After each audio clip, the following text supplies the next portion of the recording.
There is exactly one part of Final Fantasy XIV that makes me mad unlike any other. One subsection of content that I roll my eyes when I have to partake in, and that I cannot believe hasn't been fully and properly addressed at this point. Why do the training wheels of the low-level experience ruin all my roulettes? And yes, I'm mad. Today, I am going to discuss one or two parts of early game Final Fantasy XIV that I have a problem with, and what, in my ideal world, I believe would be an easy and quick quality of life fix for each of those things. To preface this discussion, I feel like I need to say two things before I'm drawn and quartered. Firstly, a lot of this stuff is a little tongue-in-cheek. You would have to understand that I'm British, and if we don't have a good old complain twice a week, we turn to stone. And secondly, we should start off with the good. Over the course of the past few years, Square Enix have made massive strides in bringing older content, especially A Realm Reborn instances, more in line with the current playing field of the video game. Dungeon flow has been reworked, dungeon bosses have had some of their more unique mechanics altered to make them more fitting in 2023's FF14 climate. Telegraphs have been backfilled into earlier content to, in theory, teach players somewhat more effectively how to deal with certain recurring mechanics. The A Realm Reborn MSQ has been substantially shortened and trimmed. Jobs have been streamlined and more. But in my opinion, it isn't enough. We aren't giving new players a good enough look into how fun and engaging this title can be closer to endgame, and the experience they get is definitely one that pushes at least a percentage of them away from the game for good. Veterans also get a little bit of that frustration as well, because when they queue into Sastasha for leveling roulette and they realise they can't use their AoE abilities, yep, okay, that's the segue. Rotations in this game are a big issue at almost every level range below 80 or so, and I don't think to this day I've heard an argument as to why they should be the way they are right now. It is a problem. In A Realm Reborn dungeons, your run is exponentially sped up or slowed down based on the jobs that appear in the roulette. This isn't because her job balance is bad or because of a 3% damage differential or anything like that. This is instead because for some reason only some jobs get their AoE by the time they get to the initial handful of instanced runs, whilst you've got on the other hand monstrosities like Dancer running around with standard step unlockable before Sastasha, meaning that you can drop a 720 potency nuke on the world's most owned bat in human history and everyone around him.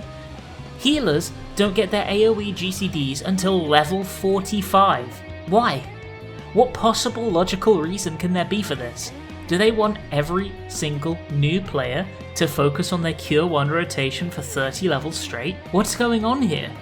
At least things could be worse. You could be Sage, because Sage doesn't get their damage over time skill until level 30 because it's locked behind Eucrasia, which means you can't AoE, you can't dot.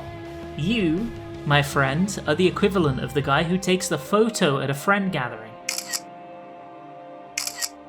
And nobody will notice if you vanish. Healers also have basically nothing in their healing repertoire at low level, giving the distinct impression that the jobs are painfully boring. Is this a sign of things to come? Melee DPS like Dragoon don't get their first AoE ability until level 40. Why is there such a discrepancy? It's not even consistent within the role either, because Monk gets their first AoE at level 26, so there is a handful of leveling dungeons where one job is actively a sandbag compared to the other for literally no reason at all. It's not even a case of quote-unquote newer jobs have been better tuned for lower level ranges or anything like that, because Reaper doesn't have their first AoE until level 25 either. It makes sense that every tank gets access to their AoE early, because they need those skills to hold aggro, and aggro is important to the success and survivability of the raid. Square Enix thought about this, and they made a point of implementing it before the first dungeon so there aren't any unfortunate aggro incidents. But do you want to know what else is important to the success of the raid? Big dick DPS, right? To say what I want bluntly, I believe that every single job in the game should receive their first AoE ability at level 15. Not 18, not 26, not 45, 15. Sastasha requires level 15 to enter, and it's the first dungeon in the game, and dungeons are always all about AoE mob packs intersected by 3 major bosses. So there are 2 things every single job should have access to before they go into their first dungeon. An AoE button, and ideally at least a couple of single target buttons that resemble the core of a rotation. Anything else, in my opinion, is actively discouraging new players from learning the structure, pacing, and ideology of FF14 dungeon gameplay. Here's my next bold demand regarding the leveling process. I think that every single job should have a feature-complete core rotation by level 50. Now I don't mean all the bells and whistles necessarily. Things like raid buffs and off-globals and certain GCDs are fine and actually maybe a good thing to implement later in the leveling process. But when jobs are unengaging husks of their own future potential at level 50, I think it makes that content utterly unfun to participate in compared to how it could be. I think a good example of what I'm talking about here is Ninja. You use Huton to get your speed buff up at the start of your encounter, and Huton is an essential buff to keep up to be able to do your rotation effectively on Ninja. And then generally, you refresh Huton using one of the 3rd hits of your combo, Armor Crush. But you don't get that till level 54, so you just can't refresh Huton in level 50 content. They even added a special sad boy button for ninjas that done goofed this expansion in Horizon, which is not very optimal in terms of damage, but it is a single use GCD that instantly reapplies Huton in case you mess it up and drop it. And you don't get that till level 60. Why? So at level 50, your only solution to reapply your buff that you need to have up all the time in combat is to burn your mudras for it, the thing you never ever want to do in combat. I could also reread this whole rant again, but replace Ninja with Bard and Huton with Dots and Iron Jaws, because that is intrinsic to your job rotation, and yet you only get that at level 56 as well. One job that I think actually does this pretty well is post-rework Monk, and it's an example that I want to bring up. By level 50, you have your full 3-hit AoE combo, and you have all of your major rotational GCDs that you will be using all the way up until level 90. You have perfect balance, so you're already learning how that interacts with your rotation. You are already practicing keeping your buffs up and your dot, and you have your main proc in the form of Steel Peaks as well, although it generates much more slowly than it will later. At level 60, you unlock blitzes, which are finishers for your PB combos, and from then on, Monk players are learning their endgame rotation, essentially. 60 to 90 gives you raid buffs, mitigation upgrades, off-globals, and situational abilities, but nothing that directly influences your overall rotation heavily. This, in my onion, is exactly how it should be. Make more jobs play like Monk by level 50 to 60. Sometimes it's not the rotation that's messed up, but the potencies. Let's look at Summoner. Everyone's favourite job that has 3 dogs, but there's a problem.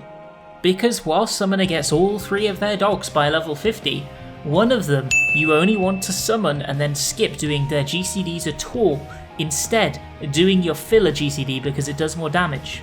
Now that seems kind of unfair, doesn't it? That poor dog. The game specifically has your endgame rotation be suboptimal in lower level content. No wonder new players get whiplash when they've realised they've been doing it wrong this whole time.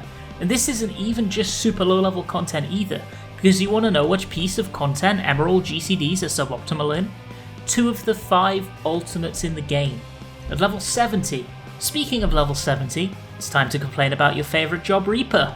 Why does Reaper just not get going until level 80? I know the job unlocks at level 70, but that doesn't mean that it needs to play like a level 50 job for the next 10 levels.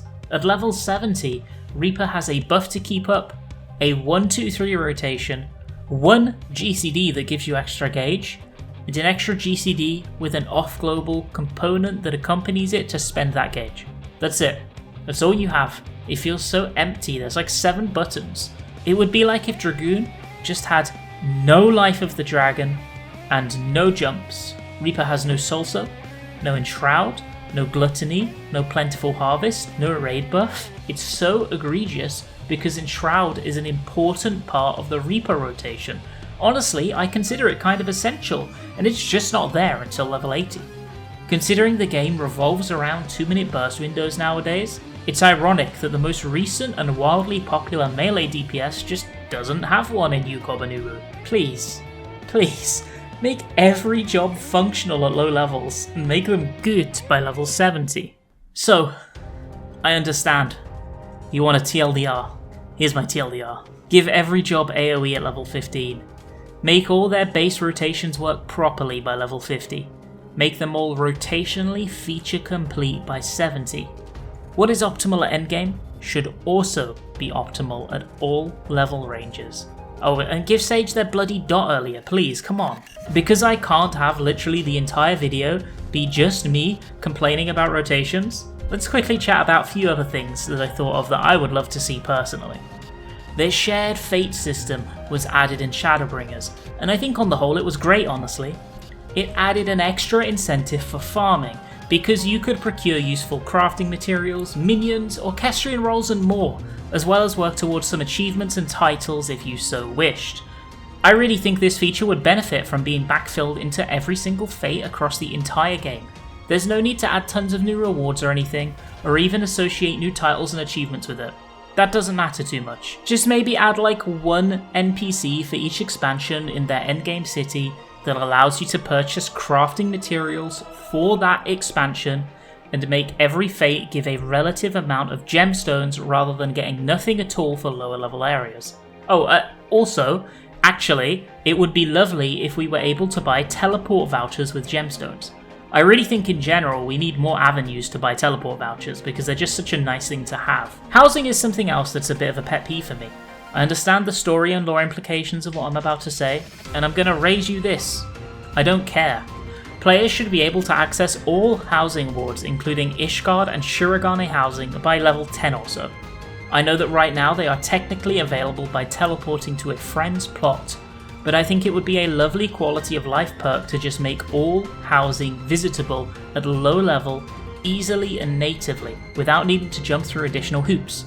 The Aetherites in front of each of the major city-states could give options to go to all housing rather than only to their native wards. I'd also like level restrictions being completely removed for items that have been placed in the Glamour Dresser or Armoire, because it would be nice to have access to a little more freedom in terms of outfitting earlier in the game. This section would be a lot longer, but more recently they made Glamour and Dye available much earlier in the game, and I think that change was both necessary and absolutely fantastic. Gearing is something that I think is also a bit of an issue, especially in the early game. Have you ever ran Praetorium and the new Sprout is proudly sporting his level 5 accessories, and it's not even his fault because he's barely gotten access to any more through MSQ and has gotten unlucky on the few standalone opportunities to pick them up in instants.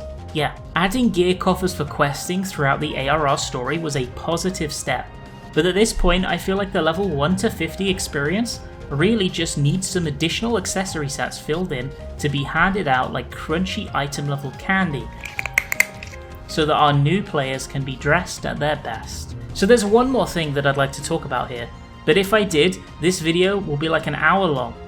So instead, all I'm going to say is please look forward to another video soon, where I rant for a very long time about why Final Fantasy XIV's teaching tools are in desperate need of some homework.